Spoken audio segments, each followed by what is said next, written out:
There's this philosopher named Jackson, I think Fred Jackson, who proposed the following experiment. Dennett's commented on it. I don't know if either of you have, but I'd be curious to know what you think. He said, look, let's say you had a brilliant scientist in a room with a black and white television in a black and white room, and the only thing she ever saw was black and white. And she became the world's expert. Her name is Mary in his experiment. She became the world's expert on the physiology of vision.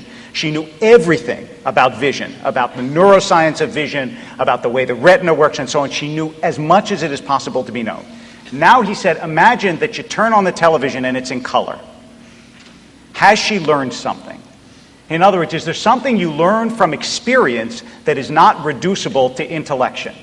And my sense is yes. She would have learned something if all of a sudden she saw colors that she could not have known if she was an expert in the neuroscience of color. Someone who has a near-death experience is saying to us, I actually learned something from the experience that you can't reduce to this is some kind of trick that we don't understand yet that your brain did. I'm not willing to say that it's proof of the afterlife, but I'm also not willing to dismiss it with a few laughs and say that all the millions of people who've had this experience and have felt that it gave them important information about life are wrong and foolish.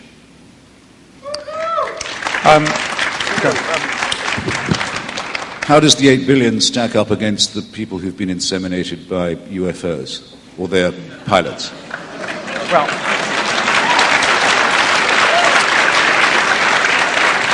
I think there's probably some overlap. Or the many. I can tell you something. Or the many. I mean, I don't know. It's certainly nothing compared to those who've seen the Virgin Mary's statues move or bleed.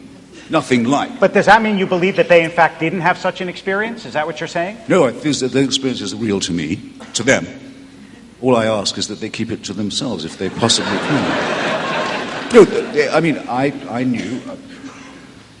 knew very well a man named Hugh Montefiore, who was one of the only 2 Jewish boys at an English boarding school, until one day Jesus of Nazareth came into his room and said, "Follow me," which he did for the rest of his life. He ended up as a very senior member of the Church of England, a bishop, in fact. In fact, the Bishop of Birmingham, which, by the way, is the first line of a limerick. And acted throughout as if that was as real to him as anything could be, and wrote some very interesting books indeed. And terribly upset the only other Jewish boy in that school who was left as the only other Jew. But yes, of course I have to grant that these things are real to him. I'm not sure I believe that the mass visions of weeping and bleeding statues are as real. I think there's a lot of collective hallucination involved. And if you ask people to draw what the Virgin looks like when they've only had a vision of her, it's always like the last icon that they saw. I'm not saying that we should fall down every time terracotta gets wet. I mean, that's not my statement here, and I don't believe in weeping statues. But you anthologized 2 of these experiences. It's just that people gave them different interpretations of them. So I have to think that you actually take these experiences seriously. There's nothing in the Portable Atheist about visions of the Virgin Mary crying, but you put Ayer and Dennett's experience in there. They didn't necessarily think that it proved something about the afterlife, but you must have credited the experiences enough to put it in your book. Well, sure, because anything that suggests that people are having... NDEs are pretty new, and so are a large number of medical and life-prolonging techniques. I think that's interesting enough in itself. That people can now live long enough or be well-tended enough to have experiences of consciousness that we haven't even begun to study yet. That of course deserves to be taken seriously. But the people who say, oh, all that does, it's not really new, all it proves is what we already knew from the first vision or from the first promise of the divine, are doing what religion always does, assimilating what they can of the discoveries that would otherwise make nonsense of it. It occurs to me as you're both talking that both of you have faced serious illness in your lives, and I'm wondering if that at all has shaped your view of the afterlife. David? I actually don't think so, no. It neither mitigated my terror, nor did it, I think, reinforce my faith. I think that although I changed as a person, I don't think that I changed, at least I hope I changed as a person. I don't think I changed belief or the sense that people were more than stuff. Christopher? I would say it fractionally increases my contempt for the false consolation element of religion and my dislike for the dictatorial and totalitarian part of it. But I presume what I say by the first is self-evident. But what I mean by the second is it's considered perfectly normal in this society to approach dying people who you don't know, but who are unbelievers, and say, now are you going to change your mind? In fact, it's considered almost a polite question. And as you know, there's a long history of fraud about this. People claim that Darwin had a deathbed recantation. They'd made up lies about Thomas Paine. It goes on all the time. It's a very nasty little history, but there's also a horrible undertone of blackmail to it. People write and say, look, you've got about one chance left now. Aren't you going to take it? I'm writing to you as a friend.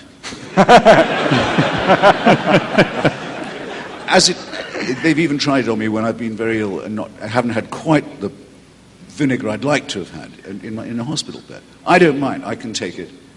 But I think there are a lot of people older than myself, iller than myself, perhaps at the risk of seeming conceited, less educated than myself, to whom that's a horrible experience. It's very depressing and alarming to be spoken to in that way. I mean, if Sam and I were to form a core of people to go around religious hospitals, which is what happens in reverse, and say to people who are lying in pain, say, did you say you were Catholic? Yes. Well, look, you may only have a few days left, but you don't have to live them as a serf, you know.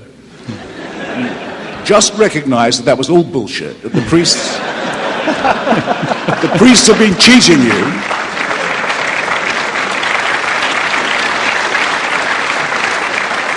And I guarantee you'll feel better. I don't think that would be very ethical.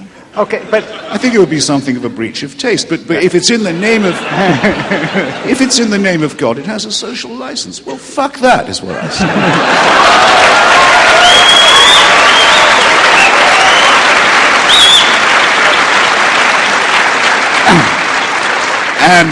And will say, if it's my last breath. Thank you.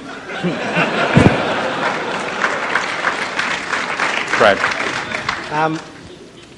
When I was 12, I had what the doctor incorrectly labeled as a terminal inoperable cancer. And the first procedure by which they discovered that was as humiliating a medical procedure as a 12-and-a-half-year-old boy could possibly go through. And raised in a good atheist home, and I don't mean that with any irony, I mean a good atheist home, I had this vision with my eyes of Moses and the children of Israel going through the split sea. Being that I was a good atheist, that passed. It turns out that the terminal sentence was a bit of an exaggeration. So I recovered. The disease came back twice. I've survived it thus far, although I'm a rabbi, so there is some long-term consequence that's debilitating. I was a chaplain at Sloan Kettering, walked into someone's room, and she said, looking at this little 25-year-old kid, you know, what the hell can you possibly say to me? You've never had cancer. And I blurted out, I did too, which was the first time I ever consciously was aware that I had had cancer, even though I had gone to cancer wards and whatever. My point here is that mystical experience did not make me a believer. I didn't have a thing to put it on until I became a believer for other reasons, and then I remembered it and went, oh yeah, there was something there. So the challenge I would like to make is I think that in some important way, we really need to become allies. If you'd like to see me as a psychologist, and I need you to write a short note to my mother before the evening is out, because that will please her no end. You know, I also want to say that I think that that kind of militant literalism is equally offensive and problematic on both sides. I don't recognize myself, and I will say here in this audience that neither Rabbi Wolpe nor I are marginal to the religious experience of the Jewish community here. So that may be both good news and bad news for you. It means you actually have what I think of as secular religious people who are your allies in everything except for the finish line, and that may hurt book sales. Well, it's to some degree an artifact of Judaism. This is not a problem that Christopher and I run into with evangelicals and Muslims. I mean, it is conceivable to be a Jew and be even and a serious Jew, someone who takes their Judaism very seriously, and be even less religious than you are, and to say you don't believe in God, and that is just a frank contradiction within Christianity and Islam at the moment, and it was a frank contradiction certainly at some point in Judaism, and certainly Maimonides seemed to think it was. I think we can concede, however, that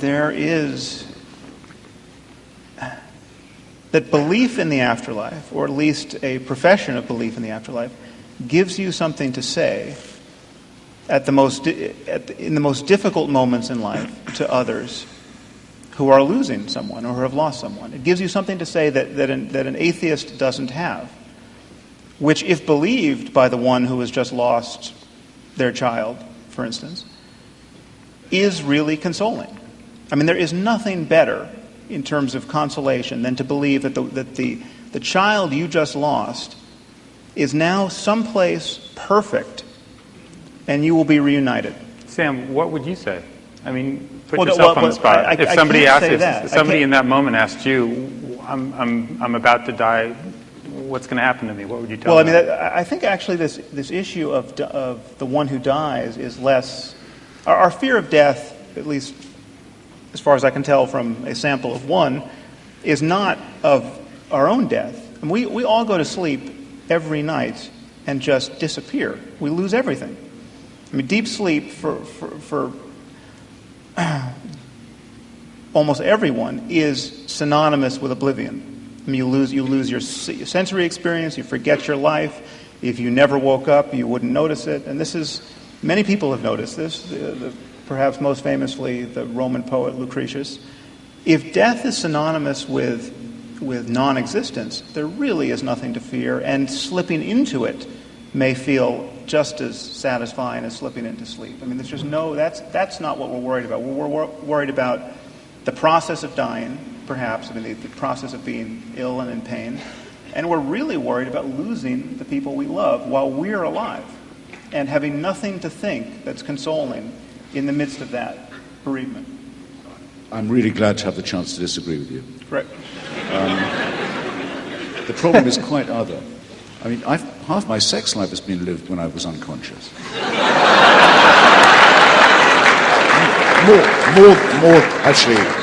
more than half. What do you mean? You're talking about dreams? And not all of that was nightmare either. Which is a thing that really does oppress and distress a lot of people, and which is as real to them as waking. Dream. I wasn't talking about dreams. I was talking about deep sleep. No, well, deep sleep. You have to hold the mic closer. Deep sleep is where they come from, and this is why Hamlet is so well remembered, because when he speaks of the undiscovered country from whose bourne no traveller returns, and he says, I can almost do it. Who would bear the whips and scorns of time, the pangs of disprized love, the law's delay, the insolence of office, and the spurns that patient merit of the unworthy takes, if he himself could his quietus make with the bare bodkin. And he says, because in that sleep of death, what dreams might come when we have shuffled off this mortal coil. When I speak about annihilation and extinction, I mean just that. I mean, the screen goes blank and that's it. Right. That's surely what makes people frightened. Well, don't you think Lucretius had a point when he talked about... You're not going to know you're dead, but when you're alive and you're in deep sleep, you can. But, Hamlet says the exact opposite.